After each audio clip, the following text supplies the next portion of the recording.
Hello everyone, my name is Aurelie Helouis. I'm the founder and CEO of InfinityQ, a Canadian quantum computing company that offers quantum solutions based on its own proprietary room temperature hardware.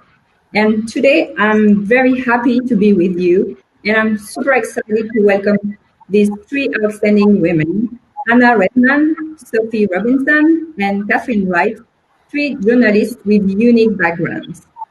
First, let me introduce Anna. Anna, you have an amazing and eclectic background such as education, human resources, accounting, and engineering.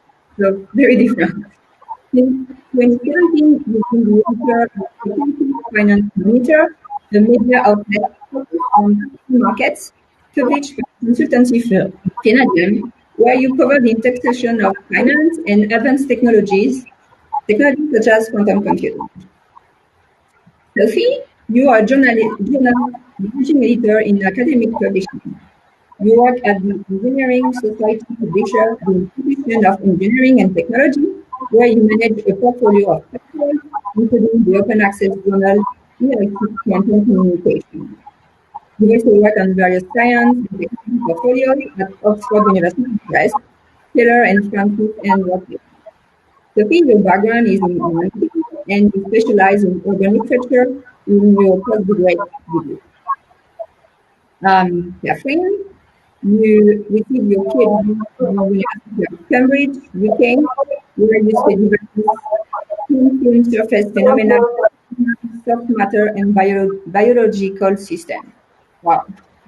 During the PhD, you spent several months working at the Company Research Lab in Texas. You went on to work as a postdoctoral fellow at the Max Planck Institute for Dynamics and Self-Organization in Göttingen, in Germany. So before we jump into the question, please, guys, do not hesitate to take group feeds and share your comments and everything on social media. And please don't be shy to ask your question in the chat. So let's start. And for each of you, you have similar amazing backgrounds, and I want to know why you choose your career path. I'm happy to start. So I took a really winding path to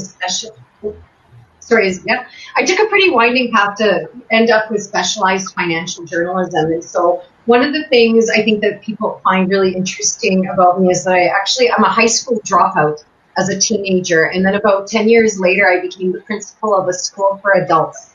I was aimed to any adult who needed a free education. And I had volunteered there for several years during my bachelor's of education. So I would say that one of the reasons within that decade was women who really offered me mentorship were a big part of making that transition. And then during university in Canada, I was in the Navy Reserves. I was a Marine Engineering Systems Operator, which used to be known as a diesel mechanic. And so there I learned some of the basic principles about diesel engines, ship systems. And then another really big push to journalism was that I really loved traveling. I taught in Uganda and Afghanistan in my early travels as a teacher, and I've since traveled quite a bit, quite a few locations since then. And it was really in Afghanistan that I decided to go from teaching to journalism. And part of that was that I wanted to start not communicating what has already happened, but what's happening now. And sort of from the past to the immediate present is really attractive to me. And so as a journalist, I talk to experts. I talk to them about what's happening in the financial markets. And I do really love the challenge of explaining how things work and affect people. I also paid a lot of attention to sustainable investment and financial inclusivity. And I would say that there are plenty of reasons to celebrate there, but I think there's a lot of hard work and vigilance ahead, which I'm looking forward to continue watching how it unfolds as a journalist. Oh, great. Awesome. So I'm happy to go next. Yeah. Great. Great. So hi, everybody. I'm Sophie.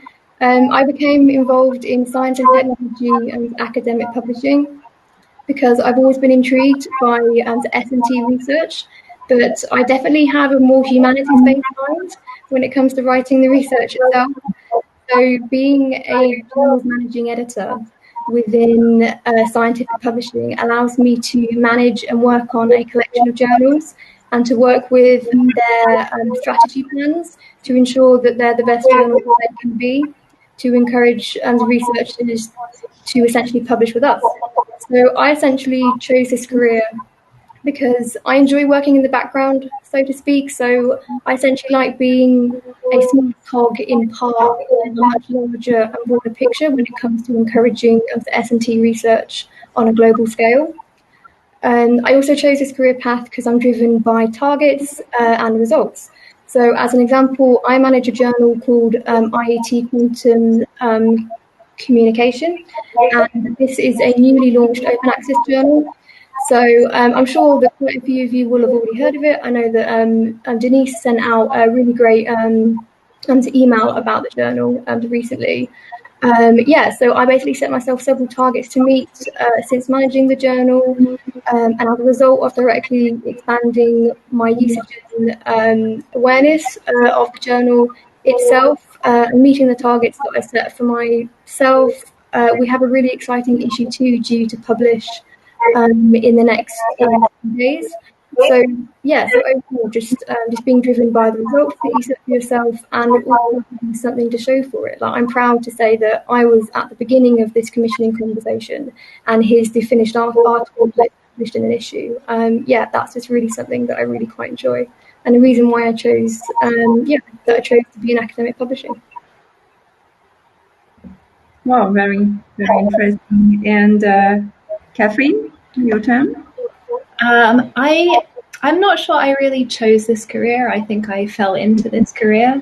I started out doing my PhD in physics, and I had thought that I wanted to be an academic, but I realized partway through that academia wasn't really for me, and the bit that I enjoyed the most was communicating my science.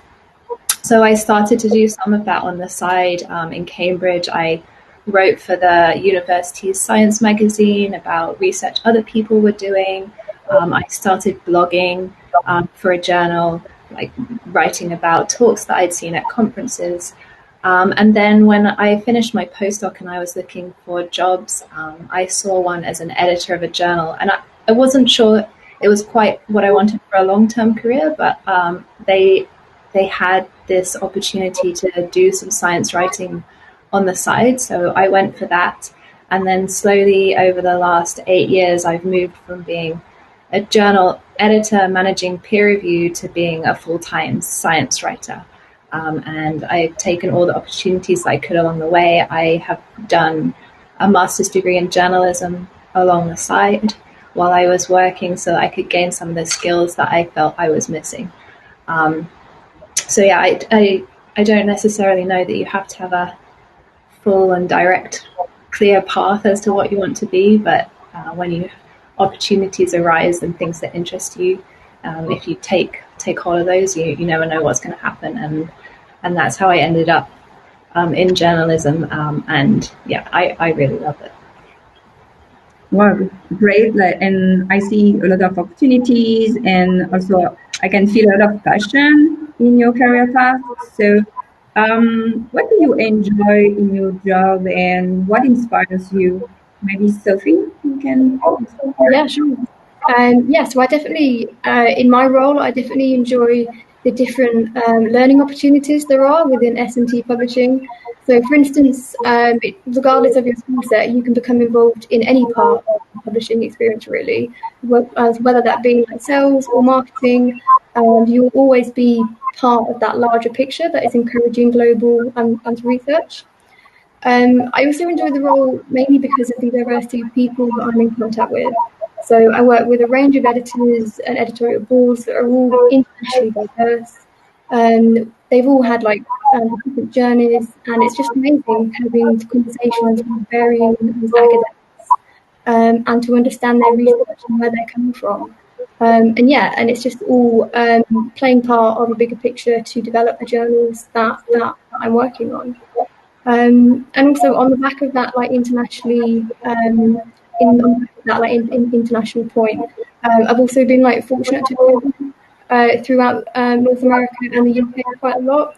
So yeah, that's definitely another part of the job that I enjoy, just being able to travel and to just to experience the people that you're emailing on a daily basis. It's really great to put a face to a name and to speak to people in person.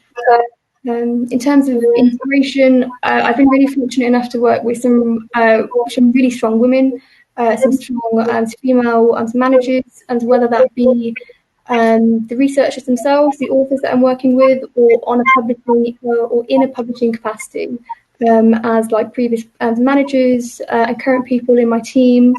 It's just really encouraging to work with such strong women that have such a passion for their own research. Wow, terrific. Thank you, Sophie. And I can feel your passion.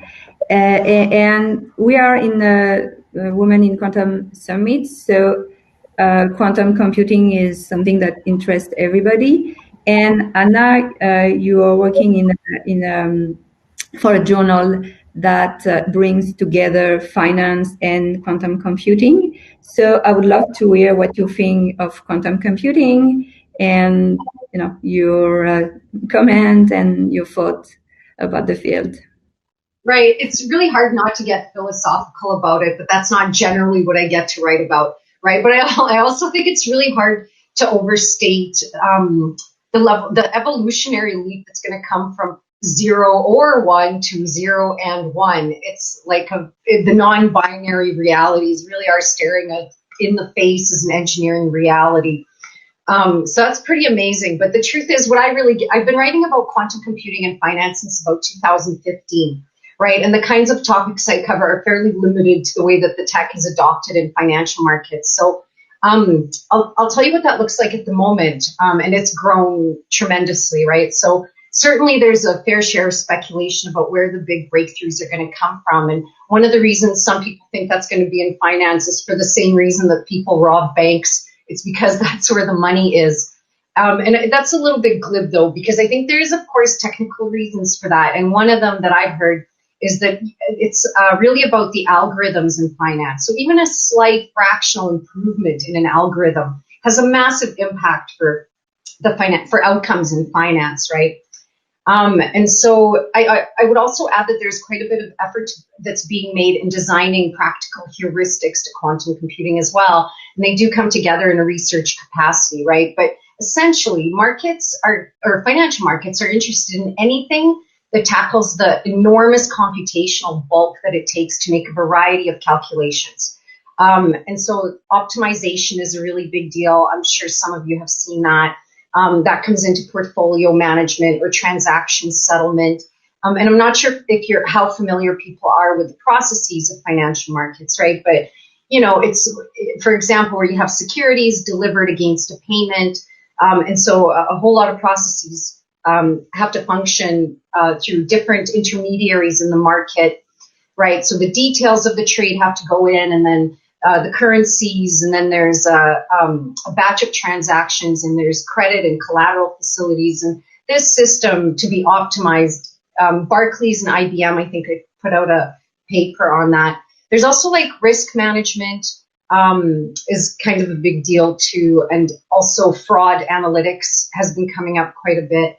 And this is a little bit outside. This is more on the cybersecurity side, but quantum key distribution, I think, is going to be, I think it's likely the largest financial services. I'm not sure and certainly government agencies, I'm not sure if people saw some of the major hacks, so what QKD implies for communications is probably going to be very important for them. One thing that I haven't seen is the idea of venue optimization, right? So right now, markets are fragmented amongst competition for business to execute trades. And there's also a fiduciary obligation for best execution. And I sometimes wonder, I don't know if anyone has heard of it, please send it my way. I'd be interested. But the idea of optimal routes given a complex system of execution would be really interesting. I think the big predictions is, what is integration going to look like? So right now, quantum processing units are going to be joined with CPUs, GPUs, TPUs, FPGAs, IPUs, and the list, it's quite a list, right? But everybody thinks it's going to be in the cloud. And actually, I mentioned IonQ. We just recently saw the tie-up with Microsoft. I think wasn't too far away, right? So, but mostly people think that that's really how things are going to unfold. It's going to be in the cloud. Right. And that just gives you a brief summary of the kinds of things I track as a journalist that's limited in this environment. Oh, great. So everything will happen in the cloud. I think people are predicting that that's the way it's really going to be accessed. Of course, D-Wave, with specific, the annealers that are specific to optimization are, make quite a bit of news. Yeah. Awesome. And Katherine, can we have your thought on quantum computing from your journalistic point of view? Yeah, so I'm looking at it from a very different perspective to Anna. So the kind of stories that I cover related to quantum computing are things still being done in labs mostly. So, it's some new experiments on a superconducting qubit or some advance in an algorithm that helps a quantum computer to potentially perform faster than a classical computer. So most of the time I get to interact with scientists. I'm calling them up and emailing them, asking them about the latest paper that they're publishing and the results, and then translating that into a form that people outside of the field can understand. And that's one of the things I really love about my job, is that I get to interact with scientists on a daily basis and share the research that's been going on in the labs that often people don't really hear about, so that a wider range of people can hear about the advances. And with quantum computers, they're still very far away from being something that is really going to be used, but there's so many advances going on, and it's a really exciting field to cover. And particularly because I often get to interact with women researchers more than in some of the other fields that I cover in high energy physics or in some condensed matter theory topics, where I'm still mostly speaking to men about the results that I'm covering. And here in quantum physics, I find it a lot easier to find experts who are women to cover, and then to get their voices and their work out into the world.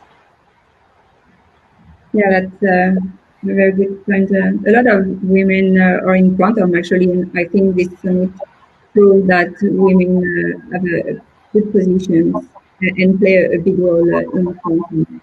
I would like to hear some anecdotes or words of wisdom you want to share with the community. Maybe Anna, you can share some anecdote or some inspiration. I know people say this a lot, but I would go back to mentorship of young women by women, right? And so maybe the idea, if you're picking like a mini me because potentially biased towards what the right kind of mentee might be, I just ask you maybe consider what the implications are about that for diversity and inclusion. Because certainly I was not like the women mentors who, took a look at me, and I'm really very grateful for their intervention. And also the vitriol that's aimed at women, I think online sometimes the women in quantum group had its own fair share of that, I heard. And I think Andre posted something about it, and it's exhausting, right? And so how best do we support each other, throughout stuff like that, right? Like, is it really necessary for women to encourage each other? Why do people even ask these questions or aim that kind of vitriol at us? I'm not really sure, but certainly I think supporting each other through that is important. Yeah, actually, in 2020, it's a bit of shame that we have to promote women, but in reality, there's still big differences. Sophie, do you want to share some thoughts?